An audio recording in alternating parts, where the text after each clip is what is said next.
అద్దంకి దయాకర్ అతనికి ఎమ్మెల్యే ఇస్తామని చెప్పేసి మళ్ళీ కొంచెం లేట్ చేసినారు. తర్వాత మొన్న వచ్చే ఎమ్మెల్సీ కోటలో ఇస్తామన్నారు. దానిపైన మీ స్పందన?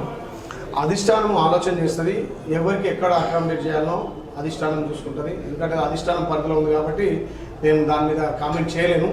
ఏ పరిస్థితులలో ఎమ్మెల్సీ ఇవ్వలేకపోయారు, ఎందుకు ఇవ్వలేము, మరి అంతకన్నా పెద్ద పోస్ట్ ఇస్తారా, ఏం చేస్తారా అనేది అది అధిష్టానం చూసుకుంటుంది. కాబట్టి నేను చిన్న దాంట్లో ఆ విషయాలు నేను అంత క్షుణ్ణంగా పరిశీలించలేదు, అది అధిష్టానం చూసుకుంటాను. ఇంకోటి చివరిగా, సైకిల్ మీద కాలేజీకి వెళ్ళిన బీర్ల ఐలయ్య గారు ఈరోజు ప్రభుత్వ విప్పు, ఎన్ని కార్లు, ఫార్చునర్ కార్లు, ఇంత ఈ అభివృద్ధి సక్సెస్ సీక్రెట్ ఏంటంటే? కష్టపడ్డా, వ్యాపారం చేసిన, ఓకే, పాల వ్యాపారం చేసిన, ఓకే, వ్యవసాయం చేసిన, యాగుట్ట మీద పేపర్ వేసిన, చిన్నప్పటి నుంచి కష్టపడే అలవాటు, దానితో రియల్ ఎస్టేట్ చేసిన, కలిసి వచ్చింది. 4 రూపాయలు సంపాదించిన, 4 రూపాయలు నా ఒక్కడికి ఎందుకన్నా 4 ప్రజలకు 2 రూపాయలు ఖర్చు పెడుతున్నా. రేపు నాకు ఏది వచ్చినా నేను పేద ప్రజల కోసమే ఖర్చు పెడతా. నాకు జీతం వస్తేనే జీతాన్ని పేద ప్రజలకు ఇచ్చిన, ఇంకా నాకు సంపాదన ఎందుకు? అంటే నేను అంచెలంచెలుగా కష్టపడి ఆ కష్టమేందో తెలిసి ఒక పేద కుటుంబంలో, మధ్యతరగతి కుటుంబంలో పుట్టాం కాబట్టి మధ్యతరగతి బాధలు, చదువుకునేటప్పుడు వచ్చే బాధలు, మనం పడే కష్టాలు నాకు తెలుసు. కాబట్టి నా నుంచి కొంతైనా ఉపశమనం కలగాలి, కొద్ది మందికైనా ఆ చదువుకునే అవకాశాలు, పై చదువు అవకాశాలు కలగాలని నా వంతు సాయం చేసుకుంటూ పోతున్నాడు. నేను పెద్ద ధనికుని కాదు, కోటీశ్వరం కాదు.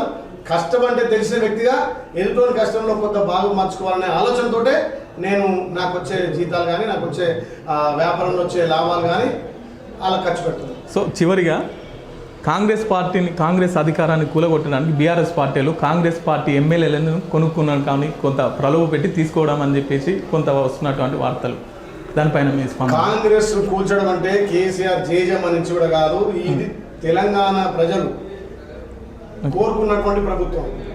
అంటే సీట్లు ఎక్కువ వచ్చినాయి కానీ ఓటింగ్ పర్సెంట్లో జస్ట్ 2%. అంటే పరిస్థితుల ప్రభావం అక్కడక్కడ ఉంటుంది. కానీ ఇలా ఆలయ నియోజకవర్గం చూడండి, 50,000 మెజార్టీ అంటే చరిత్రలో కనీవినీరిగిన రీతిలో 50,000 మెజార్టీ వచ్చింది.